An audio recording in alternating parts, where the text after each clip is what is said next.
నేను ముందు ఒక కథ చెప్తా, ఎందుకు చెప్పాననేది తర్వాత చెప్తా. వెనకటికి ఒక ఆయన 2 చిలకలు అమ్ముతున్నాడు. ఒక చిలక 10 రూపాయలు, రెండవ చిలక 10,000 రూపాయలు.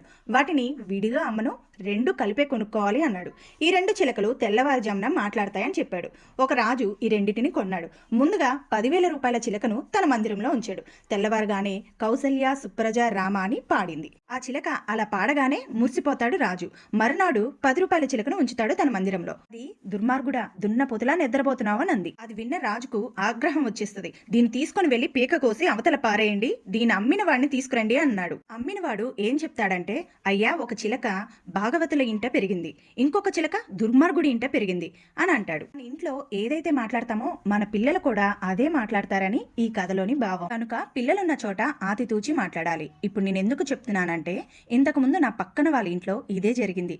వాళ్ళ అబ్బాయిని మంచి స్కూల్లో చదివించేవాళ్ళు, కానీ ఆ అబ్బాయి నోరు తెరిస్తే అన్ని బూతులే. ఇంకా వాళ్ళ ప్రిన్సిపల్ వాళ్ళ పేరెంట్స్ ని పిలిపించి, మీ అబ్బాయి వల్ల మిగతా పిల్లలు పాడవుతున్నారు, ముందు మీరు మంచిగా మాట్లాడటం నేర్చుకోండి, తర్వాత మీ అబ్బాయి మారతాడని అంది. ఎందుకంటే ఆ అబ్బాయి వాళ్ళ అమ్మా నాన్న ఇంట్లో ఇలాగే మాట్లాడతారంట, అందుకే నేను ఇలా మాట్లాడుతున్నానని చెప్పాడు ప్రిన్సిపల్ తోటి. అందుకే ప్రిన్సిపల్ వాళ్ళ అమ్మ నన్ను పిలిపించి వార్నింగ్ ఇచ్చింది. నాకు ఈ రోజు ఆ అబ్బాయి వాళ్ళ అమ్మ కాల్ చేస్తే నాకు ఇదంతా గుర్తుకొచ్చింది.